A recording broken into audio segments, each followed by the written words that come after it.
Pessoal,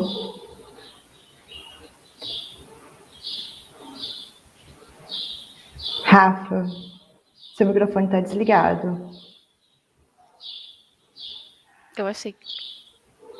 Olá. Agora sim, agora a gente consegue te ouvir. Boa tarde, pessoal. Sejam todos bem-vindos. Eu sou Rafaela Duarte, coordenadora científica do Núcleo de Estudos Ganho Genético. Sejam muito bem-vindos. Nós do Núcleo agradecemos a todos que nos acompanham aqui pelo YouTube. E aos que ainda não estão inscritos, se inscrevam aqui no canal e ativem o sininho para que vocês sejam notificados quando houver novos conteúdos. Bem, com grande satisfação que hoje damos sequência ao ciclo de palestras Avanços Tecnológicos no Melhoramento de Plantas. Hoje teremos a ilustre participação da doutora Linda Rymarquis como palestrante e para moderar o evento a gente conta com a presença da doutora Paola Bianchi. Bem, a doutora Paola é graduada em licenciatura em Ciências Biológicas pelo Instituto Federal do Espírito Santo, campus de Alegre. Ela possui mestrado e doutorado em Genética e Melhoramento de Plantas pela Universidade Estadual do Norte Fluminense Darcy Ribeiro, UENF. Ela realizou estágio de doutorado sanduíche no INRAE, na França, e atualmente atua como pós-doutora no programa de pós-graduação em Genética e Melhoramento de Plantas da UENF. E tem experiência na área de genética vegetal, atuando principalmente nos seguintes temas: banco de germoplasma, melhoramento vegetal, caracterização morfoagronômica, caracterização molecular, mapeamento genético, identificação de QTLs, análise de RNA-seq e olericultura. Bem, a Paola ela já foi membro aqui do Ganho Genético e é com muita satisfação que a recebemos hoje. Seja muito bem-vinda. Obrigada, Rafaela. Boa tarde a todos. Eu fico muito feliz com o convite de estar aqui hoje participando e moderando a palestra da doutora Linda. Well, good afternoon to all participants who are here with us right now. Today, we are pleased to receive Dr. Linda Rymarquis. With thanks to Dr. Linda for being with us this afternoon and share some of her knowledge with us. Well, the Dr. Rymarquis is a molecular biologist, graduated from the University of Kentuck, and a Ph.D. in plant biology from the University of Cornell. She has extensive experience in research with molecular markers, genome editing, high-throughput data analysis, and identification of patterns in quantitative traits. Between 2011 and 2013, she worked at the Monsanto company as a researcher, focusing on RNA technologies, mining and validating miRNAs and long siRNAs involved in the biotic stress response. From 2013 to 2019, she worked as a researcher in genes editing, integrated genome editing technology for corn and soybeans, testing various Cas9 and Cas12a enzymes in protoplasts and stable plants for efficiency and compatibility with a high-throughput pipeline. She's currently a computational biologist at Bayer Crop Science, applying innovative ideas that require new ways to analyze data. She develops custom data analytics tailored to customer needs with a focus on genome editing technologies. And today, she's going to talk about unlocking opportunity in agriculture with genome editing. Dr. Rymarquis, welcome. Thank you. It's a great pleasure for us to receive you here. We are very excited to watch your lecture. So from this moment on, you have up to 30 minutes to deliver your talk. And after that, we will receive the questions from the audience. So now it's up to you. Thank you. Well, welcome everyone, and thank you for coming to my talk. Can you see my slides? Yes. So today I will begin with telling a story of one of my first gene editing experiments. I started working with a classic maize mutant that gives white kernels in corn. And we knew from our libraries, germplasm libraries, that we could interbreed the white and yellow color back and forth, and that the gene involved with this was phytoene synthase, or PSY1. This is a transferase enzyme involved in the carotenoid biosynthesis, and it's required for the maize endosperm carotenoid accumulation. And in our germplasms, we knew that these mutants were viable, although some had pale leaves. Around the same time, there was a publication released that showed you could knock out this gene with this particular guide RNA. And so as we were onboarding this Cas9 technology in Bayer, this was a good place to start. So we made our transformation with this guide RNA, and we saw a range of mutations from -8 to +1. And these frame shifts created an early stop codon. And when we grew up the plants, we saw a 3-to-1 yellow to white segregation, which is expected because this is a recessive mutation. So we had successfully created gene edits. But when you grew these white kernels up, it led to this very sickly and dying plant. So obviously, we cannot bring this plant to market. So we looked in our germplasm libraries for what exactly was the difference between the yellow kernels and the white kernels. And it proved that it wasn't a coding region mutation, but in fact, a promoter difference that was causing a yellow versus white phenotype. So we went back to the drawing board and looked for guide RNAs in that location. And there were some, but they weren't exactly in the right location. So we went ahead and tried them anyway to see if we could get lucky and get a viable white corn phenotype. But once again, we got these very sickly and dying plants. So this means gene editing was slightly more complicated than we thought. And to successfully make a genome edit, we needed to know what to edit, how to edit, and have the tools to make the edit. So if you know what gene to target, do we know what type of mutation you need to create the phenotype you want? And if you know the type of mutation you need, can you make it with the current gene editing tools? And it's this balance between understanding existing trait mechanisms and the ability to create new genetic variation with editing that really makes editing shine. So let's go over the tools that are currently at our disposal. The two favorite CRISPR systems are the Cas9 and the Cas12a, otherwise known as CPF1. And as people deliver them to plants, there's one protein and one RNA. I show here the first, let me change this quick. I show here the Cas9 enzyme.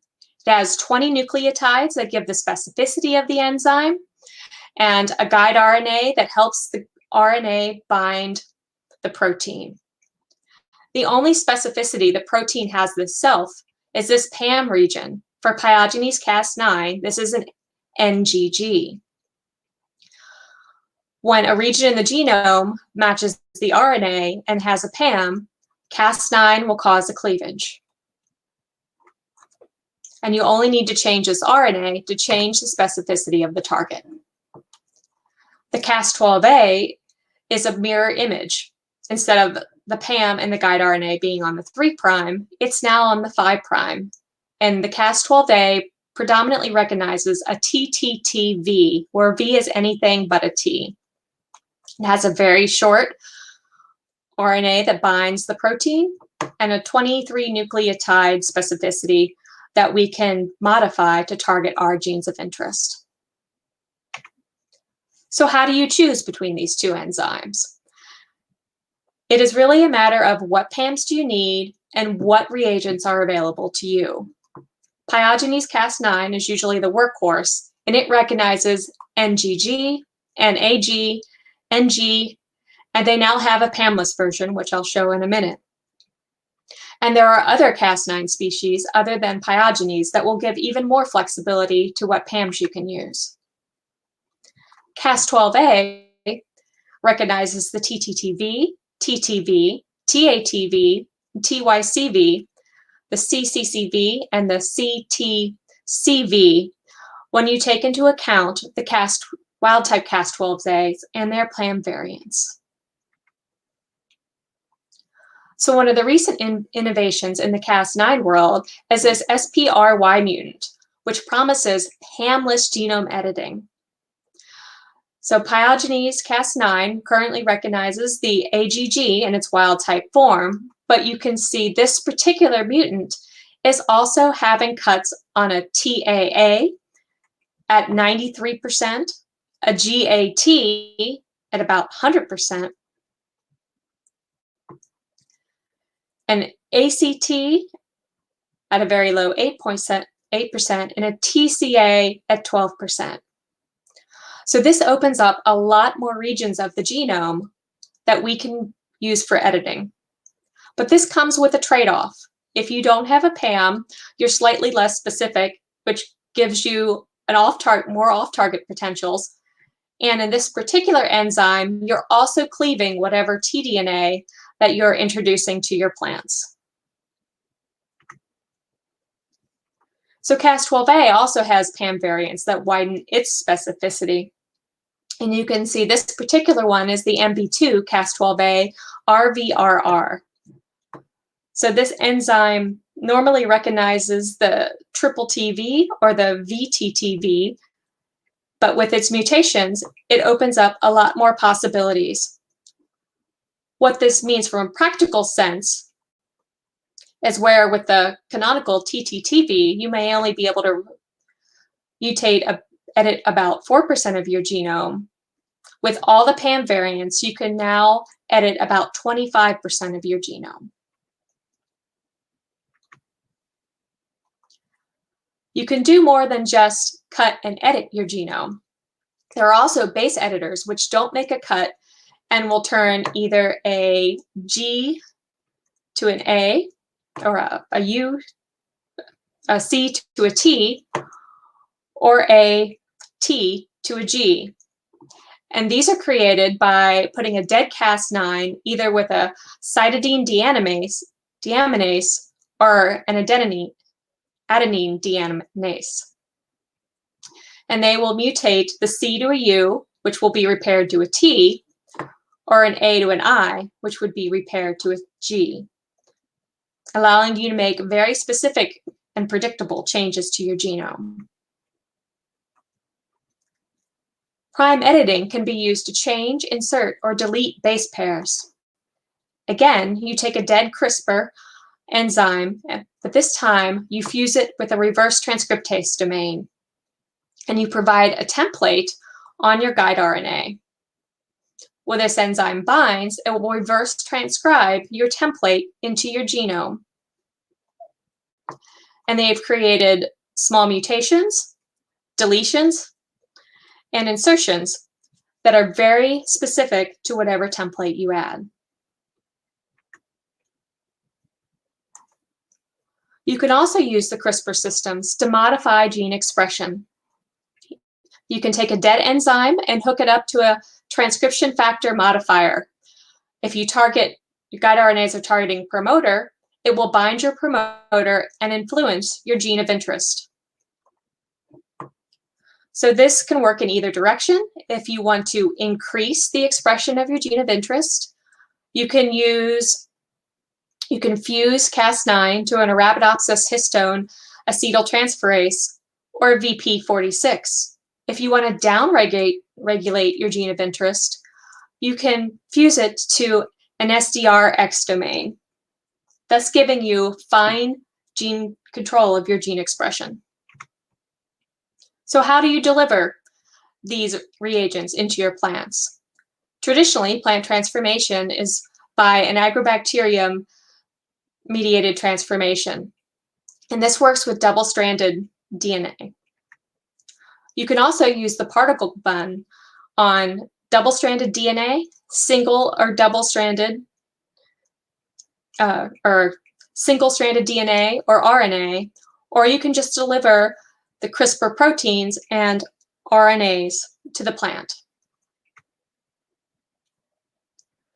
Another method is using protoplast and RNPs.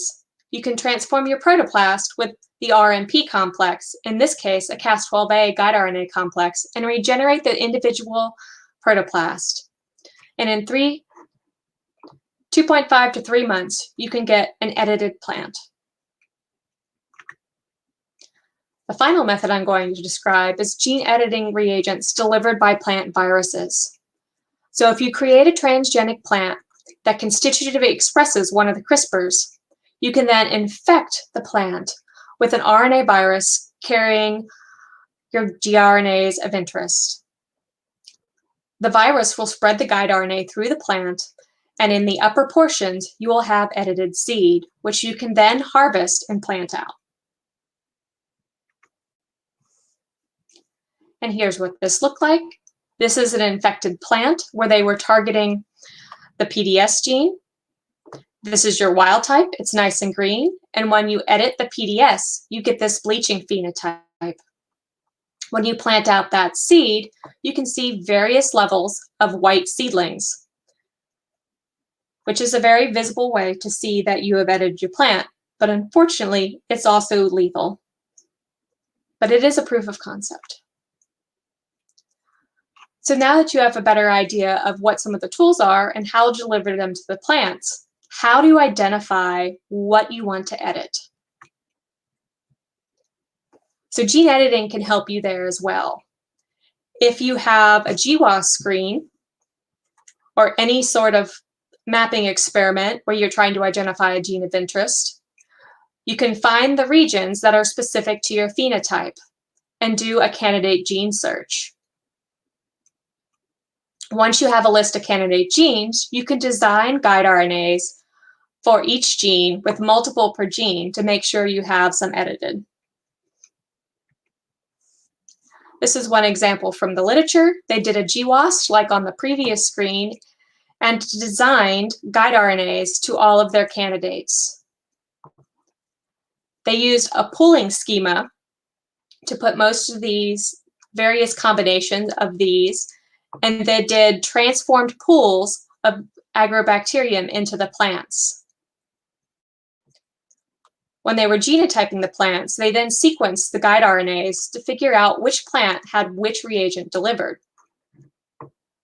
And they were able to assign to each plant where they thought the edits would be. And then they sequenced all of those and got their genotypes.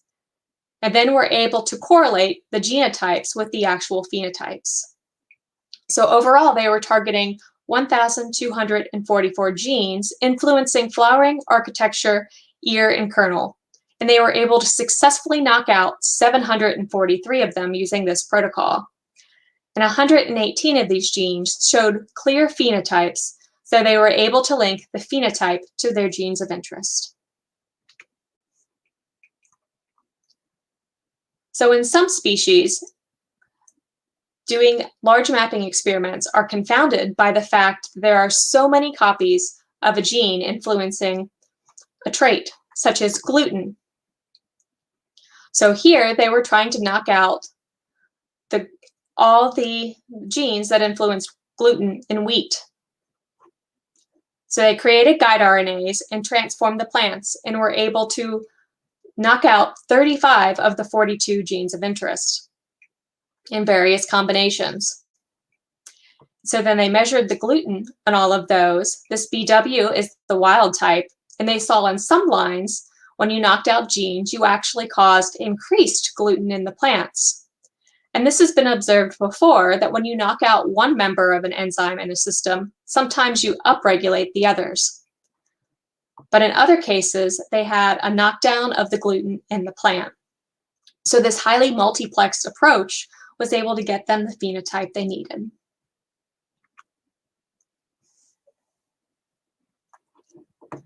And scientists keep pushing the upper limits of editing to see if we can get more and more different types of genes edited in a plant. In this example, they were targeting 16 genes of rice at a single time. And you can see the guide RNAs were spread throughout the genome. So here they show all their different lines, with blue being the target that was edited. And you can see that they were successful at editing the vast majority of the targets in each plant, with editing rates at 100%. And in some of these targets, they were able to edit both alleles at the same time, such as these two down here. So if these targets were recessive, you would see the phenotype in this generation. We here at Bayer also are pushing the limits. In this case, we were trying to edit 15 different locations in soy with the Cas12a enzyme. We transformed around 50 plasmids containing 191 guide RNAs with 2 to 4 guide RNAs per plasmid and generated over 4,000 plants. And we looked at very different things in these plants, whether they had edits at a single site, whether they had deletions between 2 guide RNAs, or whether they had an inversion between 2 guide RNAs. And our average editing at a single site was about 30%, and deletions and inversions were between 0 to greater than 20%, with deletions between 2 guide RNAs being more common than inversions. So now that you have identified what gene to edit, how do you determine what mutation to make? Well, we know that you can make many alterations just with simply cutting the genome and allowing the genome to repair, such as a wider range of insertion deletions. I've also shown that deletion between 2 guide RNAs is also common. If you use prime RNA or other templating editing techniques, you can create very precise changes to your genome. You can also insert things into the genome, either by providing a template or cutting the genome in another place and allowing it to migrate to your desired location. If you use 2 guide RNAs, you also have the possibility for an inversion between the two. If you target a region that is highly duplicated, you can also see changes in copy number. And you can also stimulate differences in recombination with gene editing.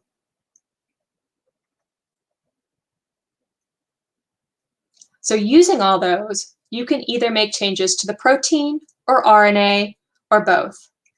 Of course, if you target a coding region, that will directly change your protein. But how do you change RNA levels?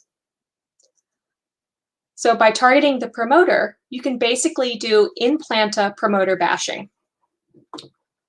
You can arrange your guide RNAs across your promoter in a multiplexed manner and allow deletions, inversions, insertions to occur and create a wide range of genetic variations. And then you can monitor RNA and protein levels in the next generation. You can also swap promoters.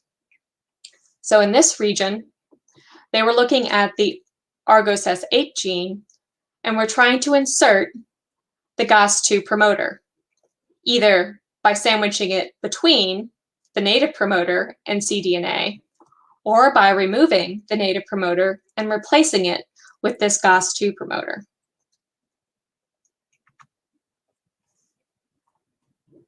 So they show 3 results here. This V3 is where they deleted the native promoter, but did not insert. And you can see that there is very little RNA coming from this locus.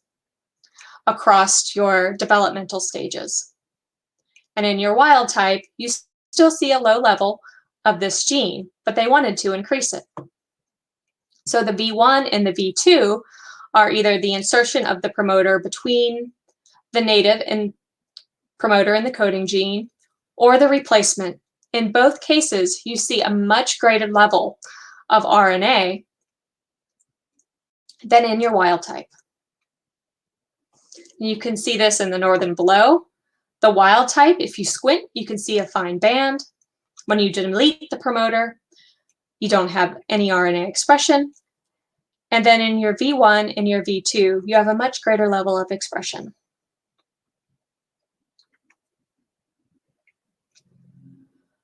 So what are we actually doing in agriculture? Well, the CRISPR can edit multiple plant species of both dicots and monocots, and more species are showing up in the literature every day. As of yet, there's been no plant that we can transform that we could not edit.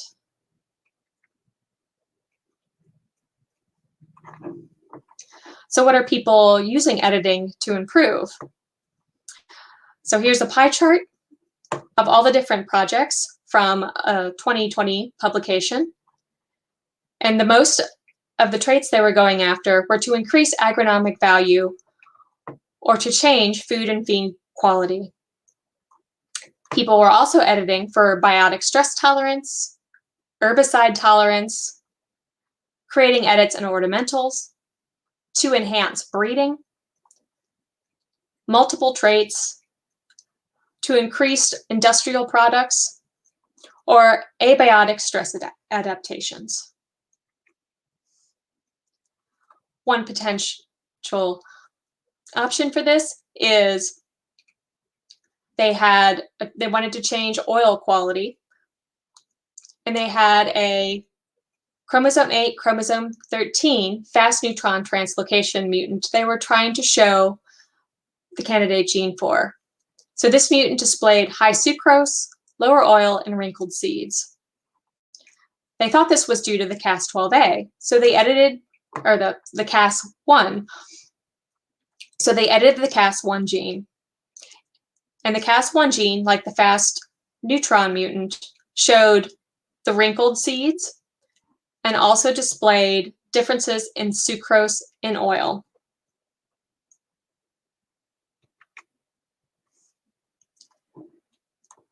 Other people are also trying to change drought tolerance to increase drought tolerance. And the ARBE1 is a transcription factor that uprates the drought responsive genes.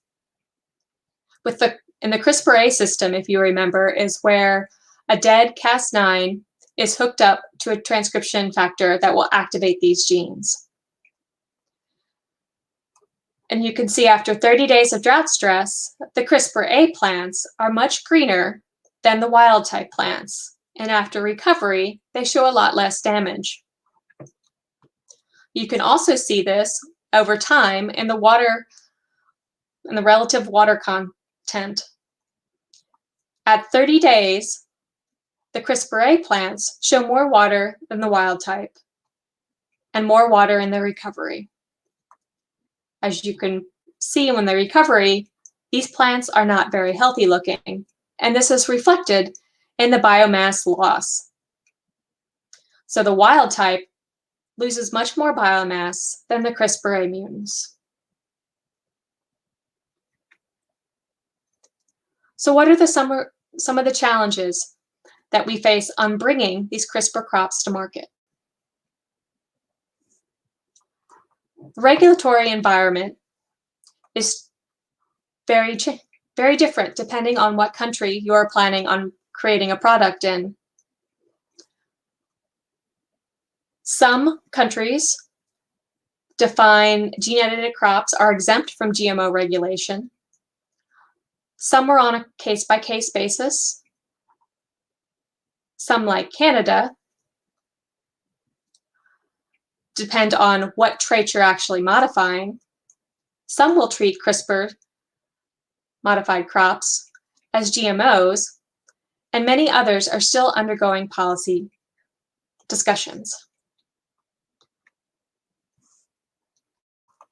On top of having to navigate the regulatory environment, we also have to get consumers to accept gene editing technology and plants in the marketplace. And this requires two parts. First, we need to educate the public about gene editing crops and the benefits they bring. So in this example, from a 2020 government report, 42% of people had never heard of gene editing, with only 3% knowing a great deal about gene editing. And in general, what we don't know, we fear. And you can see this in the public perception. When analyzing Japan tweets on whether they would want to eat gene-edited food, very few tweets were positive, and the majority of them were negative, saying they did not want to eat gene-edited foods. Looking at other countries, for this one, only 7% of people said it was very safe to eat, or 32% of the people said it was fairly safe to eat. And 12% of the people said it was very unsafe to eat, and 18% fairly unsafe to eat. So it's approximately equal people thinking it's safe to eat gene-edited crops versus not eat gene-edited crops. So this is an education opportunity.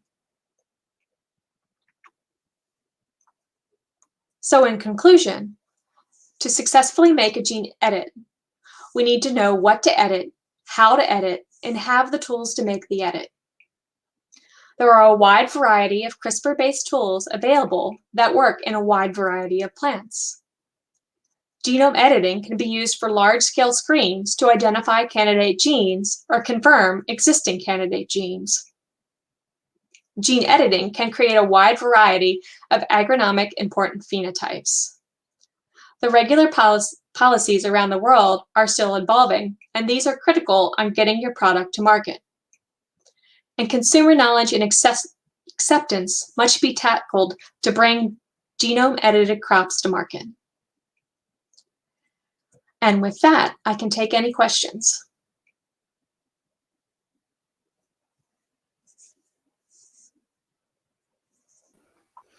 Thank you, Dr. Linda. And before the questions, I'd like to give some quick announcements em português. Então, pessoal, enquanto vocês enviam aqui as perguntas para a gente, aqui pelo nosso chat, eu vou dar 2 avisos rapidinho.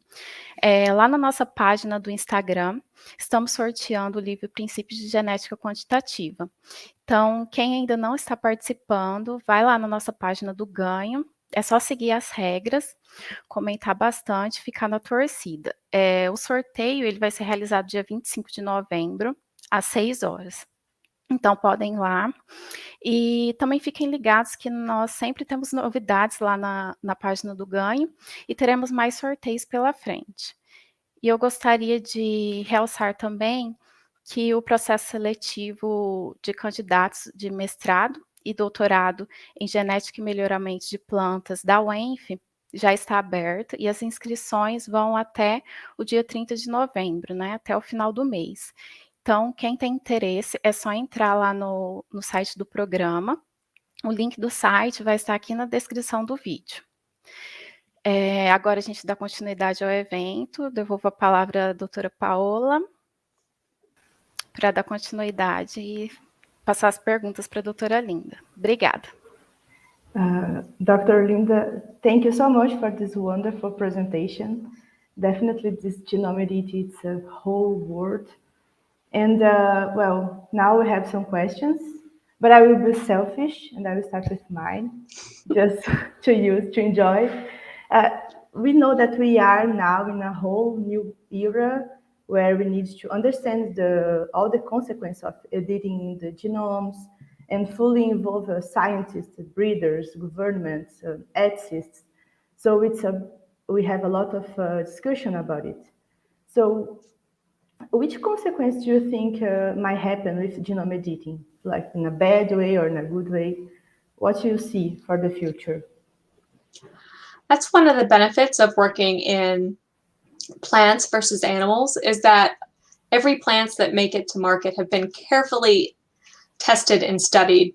And anything that's bad, we can just throw out. So if you see a phenotype you didn't expect, you could just, kill the plants and move on. Yes. So we can use this to help to educate people when we talk about and to maybe improve the acceptance of the gene edited plants. Do you think? So I don't think most people are aware of all the testing that goes on to make sure all plants that come to market safe, because even plants derived from traditional breeding have some regulatory requirements to make sure that they are safe to bring to market. Yeah. So this is no different. They just undergo some additional scrutiny to make sure that everything we put on the grocery shelf is safe. Okay, perfect. Thank you. If we don't have, yes, we have here one. Arthur Jordão asked if are the CRISPR tools available for animals? Where can I find more information? Yeah, so all the tools that I presented here usually first come out in animals. There's actually, if you do a literature search, they do a lot of testing in human cell culture lines, and that's where the majority of tools we use for plants were originally derived. We see the animal research and then translate it to plants. Okay. I have one more question. Mine. Although being an excellent tool, the CRISPR has a few, I don't know, we need to monitor rate of targets and mutations and some discrepancies in the cleavage efficiency, for example. How do you overcome these problems with CRISPR? How we can manage it? So choosing a good guide RNA is very critical to the success of your experiments. And there's been several large-scale studies for both the Cas9 and the Cas12a enzymes, which will predict how to choose the best guide. And often there are characteristics intrinsic to the target region itself that will predict if it is going to cut well or if it is going to cut poorly. Some of them are quite obvious, like GC content. Okay. So if you were to look up those papers, you could create, get an idea of which ones are good. And a lot of if you use some of the online prediction program tools, if they are available for yours, will have some sort of scoring system in place to help tell whether your guide RNA is unique, whether they have any potential off targets you might want to look into, and even some cutting efficiency recommendations. Okay, understood. Thank you. We have another here. Rosemary is asking, Dr. Linda, thinking a future perspective, could we consider that the CRISPR tool would be the main responsible for variability in crops? So that is one of the most exciting fields, is actually using the CRISPR tool to create different populations that we could, creating that genetic variability rather than doing, mutational studies like the fast neutron or mutagenesis studies, because instead of creating random mutations throughout the genome, you can really focus down on creating that variability on your gene of interest, rather than creating this massive pool that you then have to screen to find out if there are any in your gene of interest. Okay. Do you have some more questions? Let me see here. We have a comment from Jean. Congrats, Dr. Linda. It was an amazing lecture. I would like to know about the gene addition to vertical farms. Are you working with this area? No, I don't currently work with the vertical farm concept.